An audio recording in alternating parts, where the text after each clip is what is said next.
BFM Business, Intégral Placement, idée de placement. On va parler immobilier et vous aider à réaliser le meilleur investissement locatif possible avec l'un des meilleurs experts, Jean-Marc Leprado, qui vient de nous rejoindre. Bonjour Jean-Marc. Bonjour. Et bienvenue sur le plateau de BFM, le président d'Enola. On va vraiment prendre nos auditeurs par la main. J'ai de l'argent. Je souhaite investir dans l'immobilier locatif, mais je ne sais pas comment m'y prendre. Quelles sont les premières questions que je dois me poser, Jean-Marc ? De nombreuses questions à se poser quand on décide de faire un investissement immobilier. Je crois qu'il y a une première étape qu'il ne faut absolument pas négliger, c'est la création d'abord d'une stratégie. J'ai remarqué historiquement que beaucoup d'investisseurs en fait font ce billet en tête sur un achat immobilier à côté de chez soi ou une opération de défiscalisation quelconque, mais sans réellement se poser la question de la stratégie patrimoniale. Répondre à des questions relativement précises. Qu'est-ce que je vise en faisant cet investissement? Est-ce que je vais faire une seule opération ou plusieurs opérations? C'est vraiment un élément, une question vraiment fondamentale, parce que la manière dont on va monter une opération va conditionner la capacité ultérieure à faire d'autres opérations.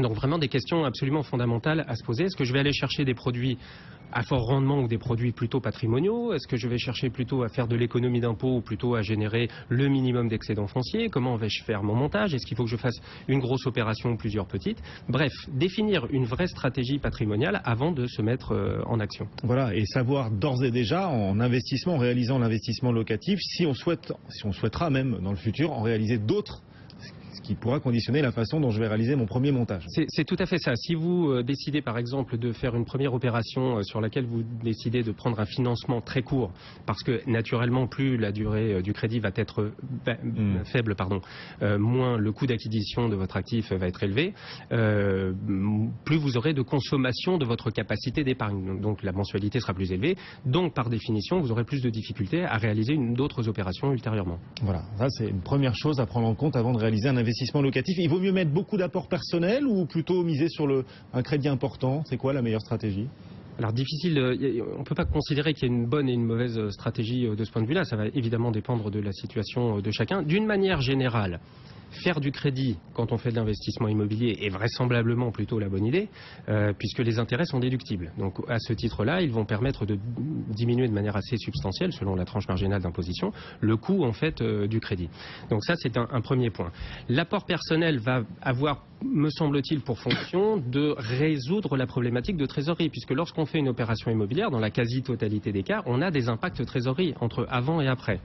Le fait de faire beaucoup d'apports personnels va ou permettre d'emprunter moins ou d'emprunter sur une durée plus courte et donc de régler une problématique de trésorerie ultérieure. Mais d'une manière générale, si on est dans une optique de création de richesse maximale à terme, l'idée est plutôt de minorer au maximum, voire de ne pas mettre un centime sur la table sur un investissement et de faire du crédit le plus long possible. Bon, si je souhaite réaliser cet investissement locatif, il y a plusieurs façons de le faire. Je peux le faire en meublé, dans le régime commun. Qu'est-ce qui est le plus avantageux ?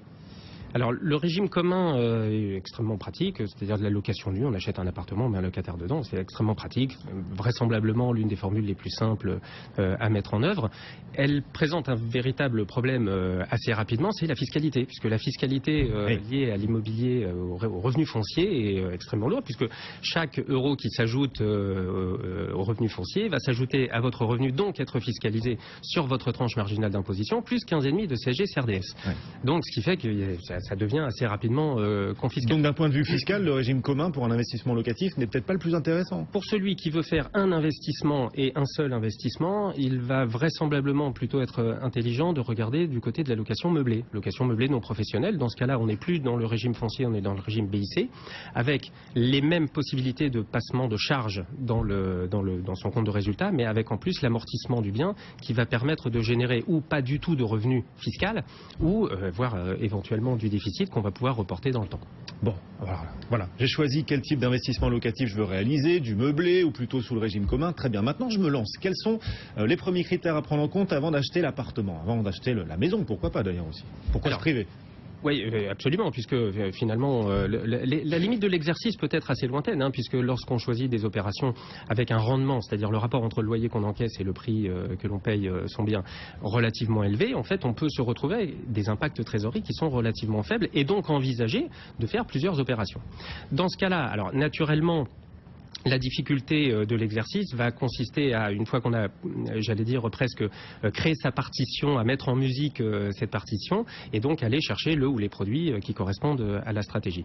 Dans ce cas-là, alors il y a les écueils évidemment tout à fait naturels de la localisation du bien. Oui. Ça va de soi, il faut choisir des localisations dans lesquelles on a une perspective d'avoir des difficultés à trouver un locataire qui soit la plus faible possible.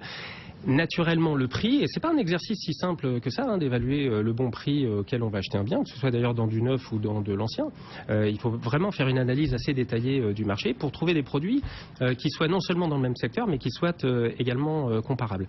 Un petit focus, attention, faire des travaux quand on achète un bien à usage locatif, c'est vraisemblablement à peu près toujours très intéressant.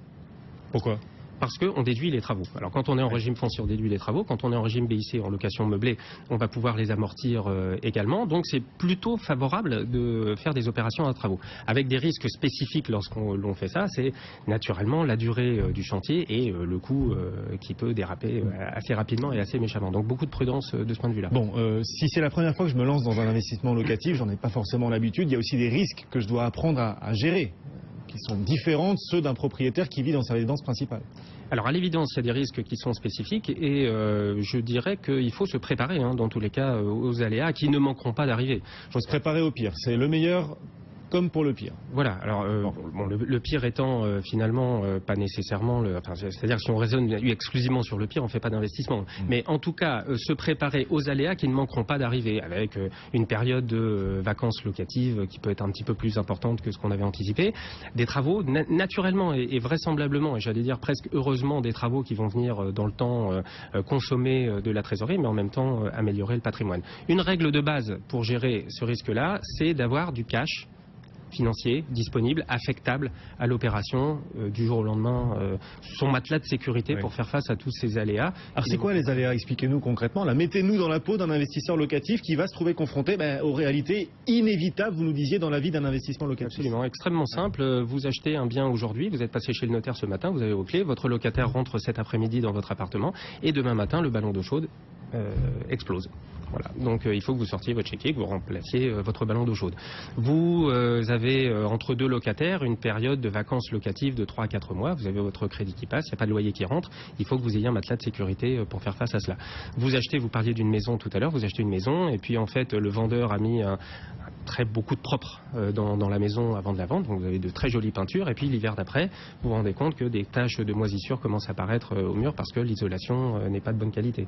Il faut que vous sortiez votre chéquier pour payer cela. Il y a comme ça des risques. Et puis il y a une autre particularité aussi quand on se lance dans un investissement locatif, c'est que plus tard, quand on voudra revendre, si on revend avec le locataire, on vendra moins cher. Ça, c'est quand même un défaut de l'investissement locatif. Ah oui, alors un défaut. La possibilité de plus-value est quand même plus limitée que pour une résidence principale. Alors je ne crois pas qu'on puisse le dire comme ça. Par contre, il faut parfaitement intégrer dès le début qu'effectivement, ça n'est pas un placement liquide, contrairement à ce que beaucoup de gens disent. C'est pas un placement liquide, et que par définition, lorsque l'on veut vendre correctement un bien, il vaut mieux le vendre sans locataire qu'avec un locataire. Et vous avez parfaitement raison de souligner que si vous avez un bien immobilier dans lequel votre locataire est rentré hier, vous êtes en régime commun, dans les 3 années qui viennent, si le locataire n'en a pas envie, il ne sortira pas. Ouais. Voilà. Donc prévoir dès le début de l'opération comment vous comptez en sortir. Je pense qu'il faut absolument intégrer 2 choses dès le début de l'opération. D'abord la fiscalité, parce que la fiscalité elle évolue dans le temps et elle évolue en fait de manière un petit peu insidieuse, parce que en général, la plupart des cas on fait des opérations à crédit, on va faire le maximum de leviers financiers, donc on a beaucoup d'intérêts d'emprunt, même si les taux sont très bas aujourd'hui, on a quand même beaucoup d'intérêts d'emprunt, ce qui fait qu'on a un résultat fiscal dans les premières années qui est tout à fait confortable, tolérable. Mais peu à peu, comme vous le savez, les intérêts d'emprunt diminuent dans les mensualités de votre crédit. Et comme seuls les intérêts d'emprunt sont déductibles, vous allez générer, au fil du temps, des excédents fonciers qui vont être fiscalisés. C'est un peu insidieux parce que d'une année sur l'autre, en fait, il n'y a pas de révolution. Mais par contre, quand vous comparez entre le début de votre crédit et la fin de votre crédit, vous avez des excédents fonciers extrêmement importants. Il faut intégrer cette fiscalité-là et il faut avoir les perspectives de sortie pour répondre précisément à votre question, effectivement. Et je trouve plutôt intelligent d'avoir des plans B, ne pas se dire que la sortie c'est celle-là et avoir des plans B, voire des plans B. On a cette toute dernière question d'une auditrice là, qui nous écoute en direct sur notre site bfmbusiness.com, c'est Brigitte qui nous demande, elle nous dit moi aussi je souhaite me lancer dans un investissement locatif pour profiter notamment des taux bas actuellement sur le marché. Elle nous dit, sauf que certaines banques commencent à relever leurs taux. On imagine qu'elle pense à LCL qui a relevé ses taux de crédit immobilier. Elle nous demande si c'est le début d'une vague de hausse des crédits, si donc il faut se dépêcher d'acheter maintenant. Alors oui, non, les taux peuvent remonter un petit peu, ils sont de toute façon tellement extraordinairement bas que ça reste évidemment particulièrement intéressant. Les simulations financières sur lesquelles vous pouvez travailler entre aujourd'hui avec les taux tels qu'ils sont actuellement, même avec une légère remontée, et ce qu'ils étaient il y a 3-4 ans, n'ont aucune commune mesure. Il y a aujourd'hui des possibilités de rendement qui sont extrêmement puissants.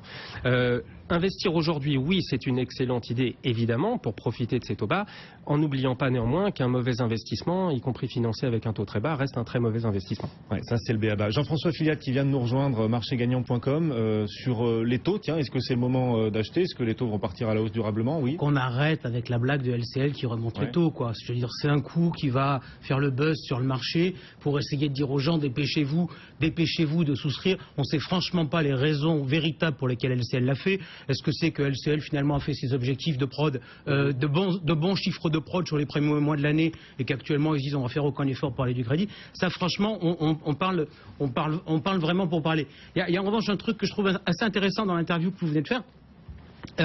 Et qui est un vrai message pour les épargnants. Souvent, quand on discute avec les Français, on vous dit oh, ben, quand on fait de la finance, c'est super compliqué, quand on fait de l'immobilier, c'est super simple. Eh ben non, on voit bien que quand on fait de l'immobilier sérieusement, quand on veut faire de l'investissement locatif, il faut prendre en compte tout un tas de paramètres, il faut mettre en place un certain nombre de stratégies, et peut-être on peut dire la chose suivante, c'est que si les Français trouvent l'immobilier aussi simple qu'ils veulent bien nous le dire, c'est qu'ils ne font pas correctement leur boulot sur le sujet. Bon, on va y revenir dans d'accord avec ça. Vous êtes entièrement d'accord? Oui, je suis parfaitement d'accord. Bon, Jean-Marc Le Prado, voilà quelques clés très pratiques donc pour vous aider, vous qui nous écoutez, qui nous regardez, à vous lancer dans l'investissement locatif si vous ne l'avez encore jamais fait. Merci beaucoup Jean-Marc et à bientôt.